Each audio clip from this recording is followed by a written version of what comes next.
할렐루야, 바이블 프로젝트 5번째 에피소드 초대교회로 떠나는 여행에 오신 것을 환영합니다. 오늘 아침에 묵상하게 되는 히브리서 9장부터 마지막 장인 13장까지를 통해서 우리에게 부어주실 하나님의 은혜를 기대해 봅니다. 히브리서는 신앙을 포기해야 하는 위기에 놓인 1세기 유대 성도들을 위해서 쓰여진 책입니다.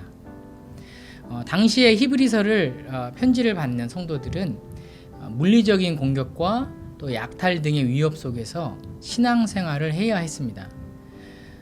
어떤 성도들은 믿음 때문에 감옥에 갇히기도 했고 또 사람들의 조롱을 받아야 했습니다. 이 와중에 어떤 성도들은 이런 핍박과 또 박해를 기쁨으로 감당하기도 했지만 또 어떤 사람들은 신앙을 버리고 또 배교자가 되기도 했고 또 타협을 하기도 했습니다. 그래서 히브리서 기자는 이런 상황 가운데 있는 성도들에게 성도 여러분, 믿음 가운데 흔들리지 말고 그리스도 안에서 확신을 갖고 신앙생활을 해야 한다고 권면하고 있는 것입니다. 자, 이 사실을 설득하기 위해서 히브리서 저자는 구약 안에 있는 것들도 좋았지만 지금 예수 그리스도 안에 있는 것들이 더 좋은 것이다 라고 말을 하고 있습니다. 왕, 선지자, 그리고 제사장으로 이 땅에 오신 예수 그리스도를 통해서 주어진 것들은 유대교와 비교할 수 없을 정도로 좋은 요소들로 가득하다고 말합니다. 히브리서 6장, 7장, 8장에 이어서 9장 11절에서 더 크고 좋은 장막, 23절 더 좋은 재물, 또 11장 35절 더 좋은 부활, 이렇게 더 좋은이란 표현을 사용하고 있는 것이죠. 그런가 하면 유대인들은 성소를 아주 중요하게 생각합니다. 그런데 이들 눈앞에 있는 성소는 하늘에 있는 성소의 그림자이고 모형일 뿐입니다. 따라서 이 성소 안에 들어가서 하는 모든 제사와 그리고 제사장들의 일은 제한적일 수밖에 없는 것입니다. 9장 10절대로 새로운 제도를 세울 때까지만 적용되는 규정들입니다.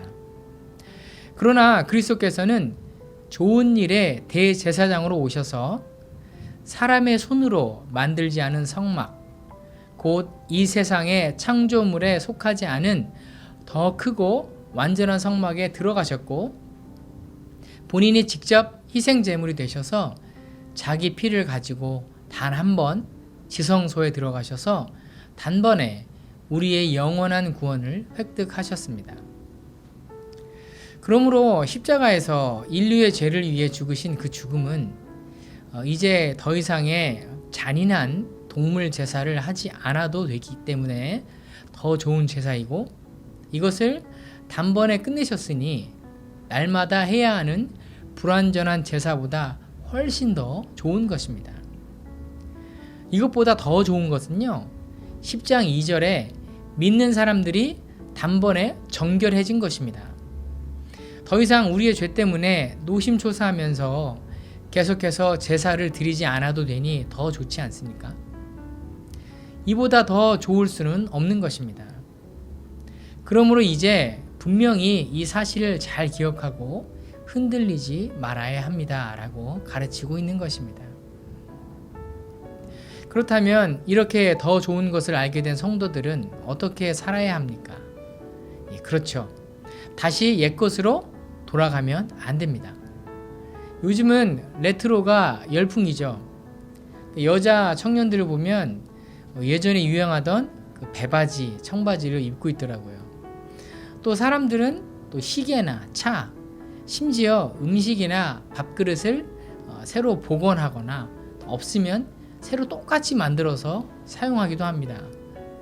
그러나 성도 여러분, 히브리서에서는 신앙의 레트로는 없다고 말합니다. 다시 말해서 과거로 돌아가지 말라고 가르치고 있는 것입니다. 왜냐하면 예수 그리스도가 더 좋기 때문입니다. 제가 얼마 전에 인도 영화를 봤었는데요. 저는 인도에 그렇게 많은 종류의 종교가 있는지 몰랐습니다. 그 영화를 보니까 많은 사람들이 자신들의 죄와 또 삶의 문제를 해결하기 위해서 수많은 제사와 수많은 행위들을 합니다. 엄청나게 많은 질서와 절기를 지키더라고요. 하지만 우리 그리스도인들은 그런 것들에 더 이상 얽매이지 않습니다. 왜냐하면 제사장이신 예수 그리스도께서 단번에 우리의 죄를 해결하셨고 단번에 우리를 정결케 하셨기 때문입니다.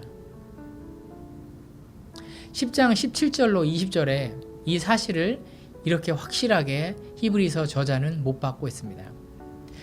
제가 현대인의 성경으로 읽도록 하겠습니다.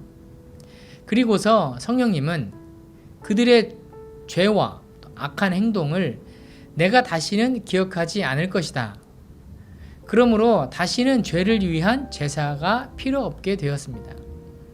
형제 여러분, 그러므로 우리는 예수님의 피로 떳떳하게 지성소에 들어갈 수 있게 되었습니다.